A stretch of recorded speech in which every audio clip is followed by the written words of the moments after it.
नमस्कार, VK news देख रहे हैं आप और मैं हूं आपके साथ मयंक गौड़। विकसित भारत संपर्क नाम से आपको आपके व्हाट्सएप पर एक मैसेज मिला होगा जिसमें कि एक नोट भी अटैच किया हुआ है।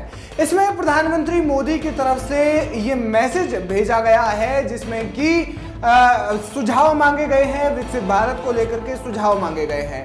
आमतौर पर ये मैसेज जो है वो अब सभी के देश के लगभग हर एक नागरिक के मोबाइल पर भेजा गया है, जिसके माध्यम से सरकार जो है वो सुझाव मांगना चाहती है और एक एक शख्स के सुझाव को मायने देना चाहती है और देखना चाहती है कि देश की बेहतरी के लिए क्या क्या सुझाव मिल सकते हैं और देश की बेहतरी के लिए क्या कुछ कर सकते हैं।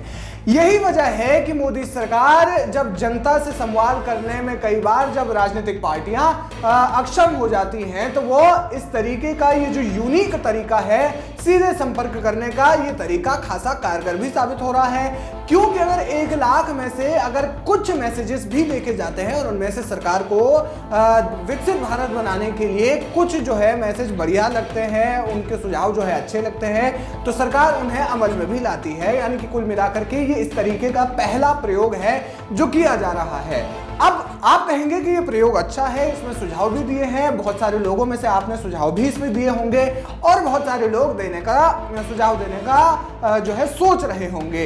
लेकिन इस बेहतर प्रयास में भी विपक्ष की राजनीति जो है शुरू हो गई है और प्रधानमंत्री मोदी समेत केंद्र सरकार पर आरोप लगाए हैं। आरोप ये कि सरकार जो है वो देश की मशीनरी का इस्तेमाल करके एक राजनीतिक फायदा उठाना चाहती है। जी हाँ, विपक्ष का ये आरोप है, कांग्रेस का ये आरोप है कि सरकार जो है वो देश की मशीनरी का प्रयोग करके अपना राजनीतिक फायदा उठाना चाहती है। आपको बता दें कि सरकार की तरफ से भेजे जा रहे इस संदेश में प्रधानमंत्री मोदी से एक लेटर भी अटैच रहता है। विपक्ष का कहना है कि सरकारी डेटाबेस का इस्तेमाल करके राजनीतिक प्रोपेगेंडा चलाया जा रहा है। कांग्रेस की केरल यूनिट ने सोशल मीडिया प्लेटफॉर्म एक्स पर व्हाट्सएप की पेरेंट कंपनी मेटा को टैग करते हुए कहा कि विकसित भारत संपर्क नाम के वेरीफाइड बिजनेस अकाउंट से लोगों के पास मैसेज भेजा जा रहा है। केरल कांग्रेस ने कहा कि संदेश में सभी लोगों से फीडबैक मांगा गया है।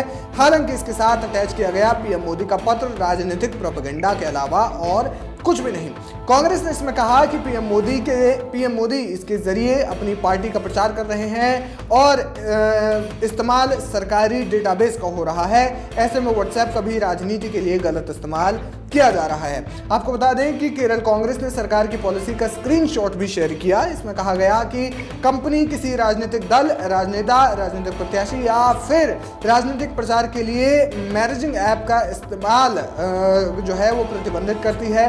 कांग्रेस ने पूछा कि अगर कंपनी की यही पॉलिसी है तो आखिर एक राजनेता को प्रोपेगेंडा चलाने के लिए प्लेटफॉर्म क्यों दिया गया है, या फिर भाजपा के लिए आपकी कोई अलग सी नीति है या नहीं। आपको बता दें कि प्रधानमंत्री मोदी ने देशवासियों के लिए एक लेटर जारी कर उनसे विकसित भारत को लेकर प्रतिक्रिया मांगी है और इसमें अब जो है राजनीति भी शुरू हो गई है। ये जो लेटर है इसके माध्यम से केंद्र सरकार जो है वो विकसित भारत के लिए एक तरीके के सुझाव मांगना चाहती है, जिसमें कि प्रधानमंत्री मोदी का साइन किया हुआ एक लेटर भी अटैच है और इस पर अब कांग्रेस जो है वो राजनीतिक प्रोपेगेंडा फैलाने का आरोप जो है वो केंद्र सरकार पर लगा रही है। ऐसे में क्या कुछ कहना चाहते हैं आप कांग्रेस के इस आरोप पर, और साथ ही ये भी बताइए कि सरकार का विकसित भारत संपर्क करके ये जो मैसेज भेज रही है सरकार, वो आपको ये जो पहल है वो पहल आपको कैसी लगी, हमें कमेंट करके जरूर बताएं। वीके न्यूज, राष्ट्र के नाम।